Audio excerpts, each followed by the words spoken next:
Where is my man Stoner Loner? Is Stoner Loner in the building? You guys, Stoner Loner brought me this story, and I had seen it in passing on social media. But he sent us a couple of emails and a couple messages on Patreon to make sure that this story was definitely brought to our attention. And I want to thank Stoner Loner for that. So guys, at the top of the show, I was talking to you about Sasha Johnson. Tina, if you could pop up that tweet with her photo on it, please. Sasha Johnson is an activist and an organizer in the UK. They call them campaigners for Black Lives Matter UK.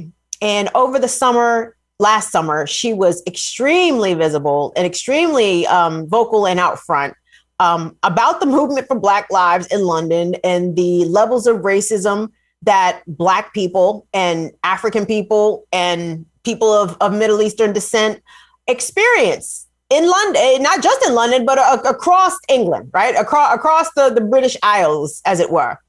And tragically, she was shot in the head over the weekend, and she is still in hospital, and her condition is critical. It's not certain whether or not she will survive, let alone recover. And it is extremely upsetting because there are a lot of our leaders historically, and even in the very not so distant past, who meet unfortunate, tragic, sometimes violent demises for the work that they do. And I think the word initially, it was the messaging coming out of the UK, from what I can gather, maybe if some of our UK viewers can help, bring some clarity to this, was that Sasha had received a lot of threats and she ended up shot. But those two things necessarily didn't go together at the same time. I want us to take a peek, if we could, today, at a package from Sky News, the Sky News package. Again, I'm reluctant to play Sky News. I know who Sky News is owned by, but I looked at this and I'm like, okay, it's not too terrible. We can deal with 2 minutes of Sky News bringing us some facts regarding this case. So Tunde, if we could please take a look at that Sky News package, please, regarding Sasha Johnson. As Sasha Johnson fights for her life in hospital, her friends, family and fellow activists want to know why she was the victim of a shooting in South London. Police were called to a party in Peckham in the early hours of Sunday morning after reports of gunfire. They don't believe that Sasha was the target of the attack. But the political group she was involved with say she received multiple death threats linked to her work.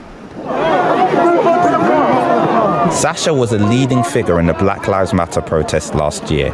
As Black people, we're saying that enough is enough. We're declaring a state of emergency in the Black community, not just here in the UK, but worldwide. Iman Ayrton lives locally and knows Sasha through their campaign work. I'm just devastated for her and her family, and it's scary. You don't want to admit that, but it's scary. You don't want to hear these types of stories, and especially about someone with such a big heart who actually dedicates her life for equality. This is why we know Sasha, because she has a big heart and because she is a fierce, strong Black woman and an anti-racist activist. I do believe that this sheds a greater light on the issue centered around serious crime violence, and I think that is the new conversation that we should now be focused on. That conversation again on the agenda for the Mayor of London.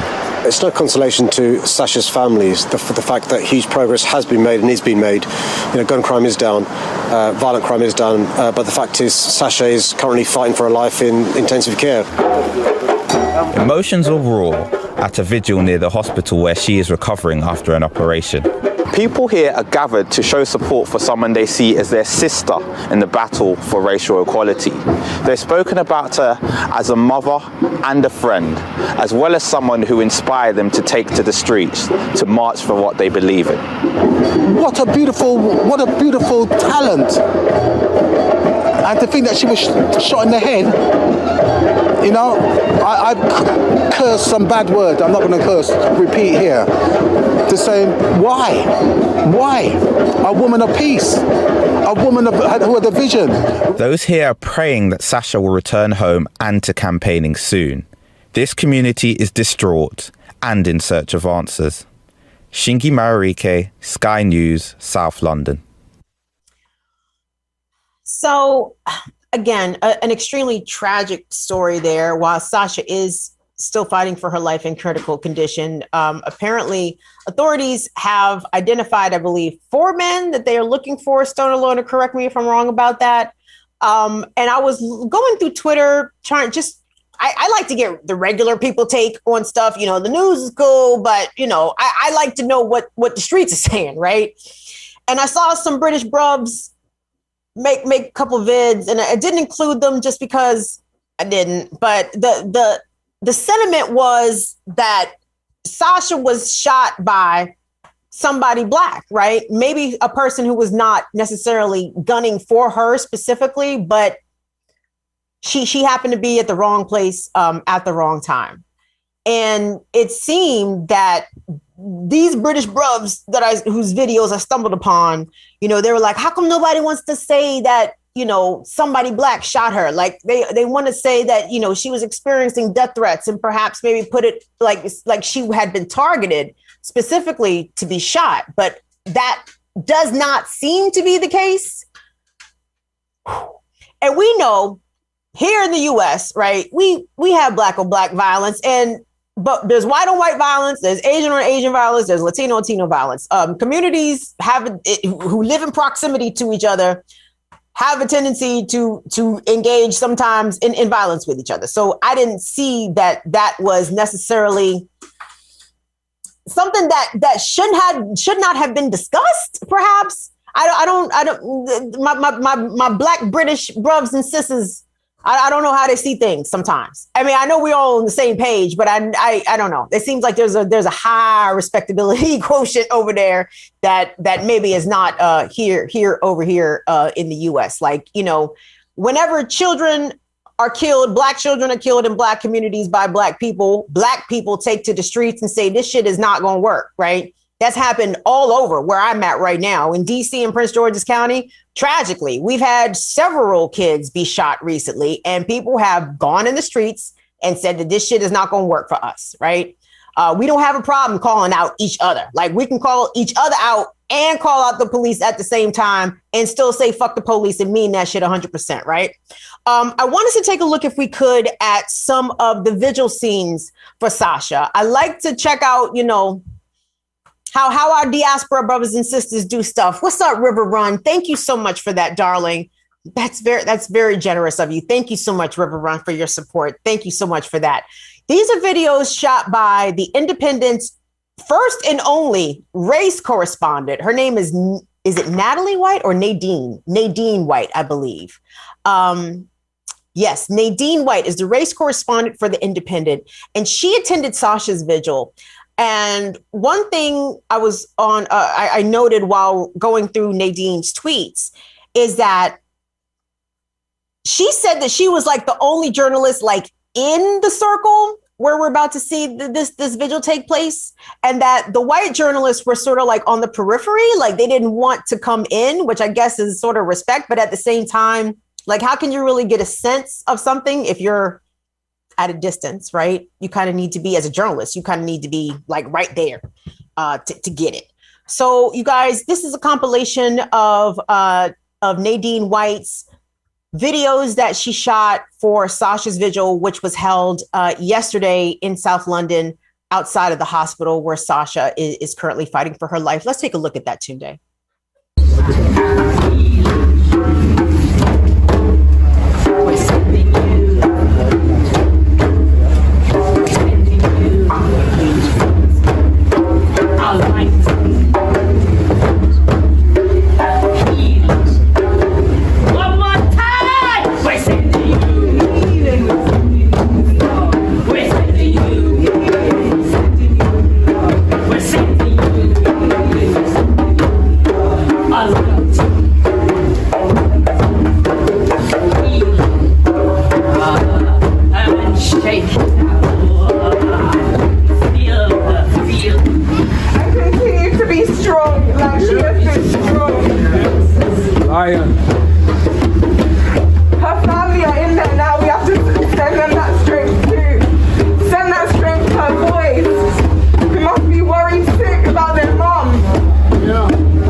protest for you.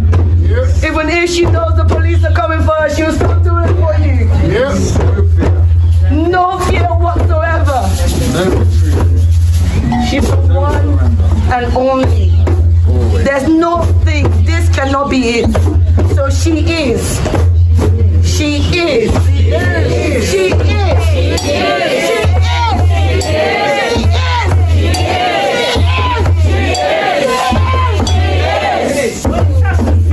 Tell me what's the future.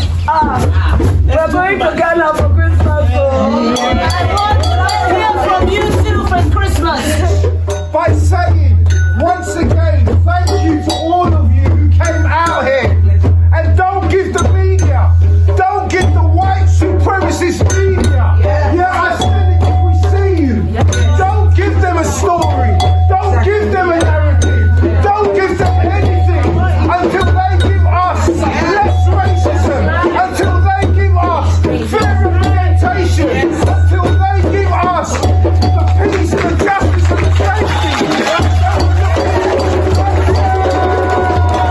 That she can live the rest of her life and not pass into oblivion based on what's happened to her. So I'm here to really pay respects to her and to stand in solidarity with her family and the rest of the community because, I knew and I know my sister and she's a young warrior on behalf of our people and, I couldn't do anything but be here.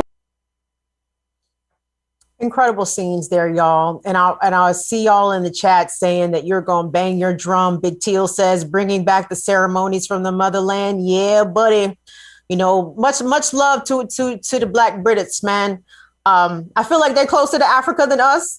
So, that African spirit, that essence, that closer connection to the motherland, I feel is strong with the Black British people. So, hold on. Sun Green in the comments is telling me that Sasha Johnson was also involved in the movement known as Rhodes Must Fall, which began as a protest action at the University of Cape Town on 9 March 2015 and quickly spread to other campuses in South Africa and then on to Oxford University. Was Sasha there when they pulled that man's statue into the river in Britain last summer? One of the most glorious shits I ever saw ever. That was awesome. But regardless, Sasha is clearly has the support and the respect and the love from her community there in London. So we are also going to send love, solidarity, healing energies to Sasha, that she recovers fully. She wakes up. She is able to go home to her family and able to experience the love that her community is showing her right now. So Sasha Johnson, we want to send you some love here from the States, honey. I'm so sorry that this happened to you, and I'm so sorry you've had to experience this horrific incident, but you are strong, and the people are out there pulling for you to come out and join us again, Sasha. So sending you love from the US, honey.